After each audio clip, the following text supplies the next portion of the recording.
Olá, gente. Vamos mais para o nosso estudo, mais um vídeo, certo? Dando continuidade sobre a cultura lúdica. Nós estamos na seção 1.4 e o nosso título, nosso estudo vai ser sobre o adulto, a terceira idade e a cultura lúdica, ok? Já estou aqui com o meu material, mas você pode estar visualizando, ouvindo. Se você fique à vontade para pegar um caderno e ir anotando os pontos importantes, tá bom? Acompanha. Então, bora lá. O adulto, a terceira idade e a cultura lúdica. Vamos para o nosso diálogo aberto. Caros alunos, prossigamos em nossos estudos sobre ludicidade, lembrando sempre que tal atividade é uma conduta da expressão criativa, da subjetividade, da ação humana. Por isso, brincar é mais do que imaginar e desejar. Brincar é fazer e agir. Estudamos que tal expressão é desenvolvida nas interações com outros seres humanos e que levamos para esse espaço psicológico conteúdos e valores culturais do micro e macrosistema, né? Micro e macrosistemas com os quais convivemos. Vimos ainda na sessão anterior que as interações entre família e escola influenciam o tempo e espaço da atividade lúdica na vida da criança. Mas e na vida do adulto e na vida do idoso? Como é que a ludicidade se apresenta? Vimos quando acontece com a criança, mas com o adulto e com o idoso. Como é que a ludicidade vai funcionar? Como é que as interações futuras influenciam a atividade lúdica no adulto e idoso? Vamos entender um pouco sobre a atividade lúdica através do exemplo do avô de Paulinha. Lembra? Vai ser, continua sendo o nosso contexto. Lembram-se na sessão anterior, quando o avô leva a neta para a escola e a professora diz para Paulinha ir brincar, pois precisava falar com o avô? Bem, Paulinha, mesmo sem querer, obedece aos dois e junta-se aos colegas na brincadeira. Quem não viu esse contexto, ou que está chegando por aqui agora, temos outros vídeos dando continuação, sobre a ludicidade, sobre a cultura lúdica, onde nós temos lá o nosso contexto do avô e da neta e da professora. Então, volta aos outros vídeos, tá? Para você entender sobre o que nós estamos falando. Mas também não se preocupa que você vai poder entender também no decorrer desse vídeo, mas é bom você voltar e entender mais ou menos o que a gente está falando. Então, sim, aí Paulinha, mesmo sem querer, ela vai, obedece aos dois e vai se juntar aos colegas na brincadeira. Paulinha sai de perto do avô e da professora a contragosto e emburrada, mas ao se aproximar dos colegas que a convidam para brincar, ela muda de humor e já começa a interagir e a rir, envolvendo-se na brincadeira. Aí o avô observa a Paulinha e a ação lúdica da neta, ou seja, a brincadeira, em flexibilizar as emoções quando se brinca, o leva a se dar conta de que a ludicidade é algo fundamental para a vida toda. E diz a professora. Então, eu vou dar continuidade. Então, veja, nós começamos o nosso estudo lá na cultura lúdica com esse contexto do avô e da neta, onde os dois têm uma conversa, têm um diálogo, certo? E o avô, e Paulinha pergunta ao avô se no tempo dele, quais eram as brincadeiras que existiam. E ele ali vai falar das brincadeiras que existiam e ela e o avô diz que brincar e jogar são a mesma coisa. Só que Paulinha aprendeu no contexto escolar que brincadeiras e jogos são diferentes. Para o avô era uma mesma coisa, as mesmas coisas. Na época do avô de Paulinha, eles mesmos criavam seus próprios brinquedos. E vai citar lá a boneca de espiga de milho. Interessante de você lá voltar no vídeo, tá bom?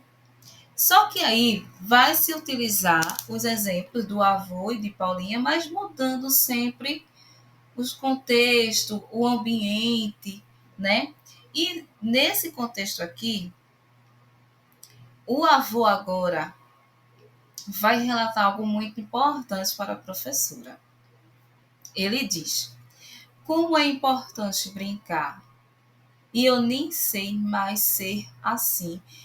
Ele vai começar a falar sobre isso porque ele observou o seguinte: o avô foi para conversar com a professora.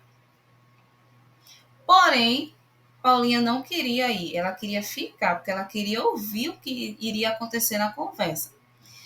Só que ela vai para brincar sendo obrigada, mesmo se ela querer, ela está sendo obrigada a ir. E ela vai. Só que quando ela vai, os amigos que ela vista ali chama para brincar. E naquele momento que ela estava emburrada porque não queria ir, muda suas emoções, vai brincando, vai correndo para os seus amigos, rindo e vai brincar. Ou seja, aquilo que naquele momento ela não queria, ela não estava com vontade de ir, mas ao passo que os amigos a chamam para brincar, muda seu humor, muda seu pensamento. Aí é quando o avô observou isso na neta e vai falar o seguinte: ele vai citar um poema. A criança que fui chora na estrada. Deixei-a ali quando vim ser quem sou. Mas hoje, vendo que o que eu sou é nada, quero ir buscar quem fui onde ficou. Ah, como hei de encontrá-lo? Quem errou a vinda tem a regressão errada. Já não sei de onde vim, nem onde estou. De o não saber, minha alma está parada. Se ao menos atingir neste lugar um alto monte de onde possa, enfim, o que esqueci olhando relembrar. Na ausência, ao menos, saberei de mim, e ao ver-me tal qual fui ao longe achar, em mim um pouco de quando era assim. Esse poema é de Fernando Pessoa. Tem como título A Criança que Fui Chora na Estrada, 1933.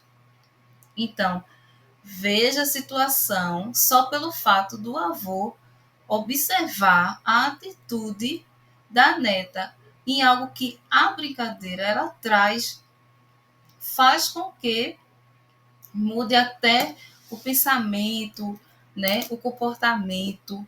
Então, o que o brincar faz, né? Não é só o fato de brincar, mas você veja a importância do brincar. E o avô, ele mesmo fala no outro slide que como é importante brincar e eu nem sei mais ser assim.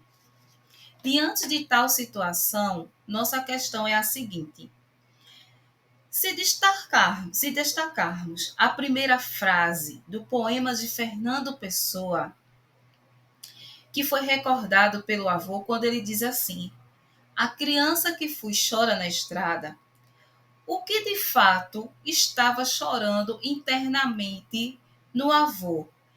Ou seja, era o fato de chorando internamente no avô, era o reconhecimento da falta da expressão lúdica em si ou a nostalgia no tempo de infância que passou, no qual ele brincava também com a neta. Gente, lembrando aqui um pouco de interpretação de texto. Então, bora lá. Então, quando o autor, o avô, ele vai citar esse poema, e aqui o texto está falando para a gente que vamos destacar a primeira frase, que o autor, né, Fernando Pessoa, junto com o avô, vai dizer assim: a criança que fui chora na estrada. O avô, ele estava dizendo isso pelo fato de que o avô, que ele estava chorando internamente, era o reconhecimento da falta, era a falta da expressão lúdica em si, ou a lembrança do passado, do tempo de infância que passou, no qual ele brincava também com a neta. E aí?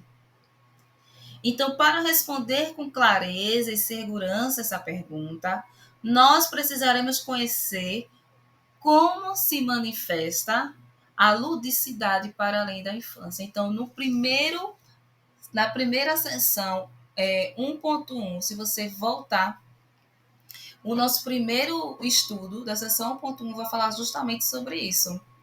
A ludicidade, né, para além da infância.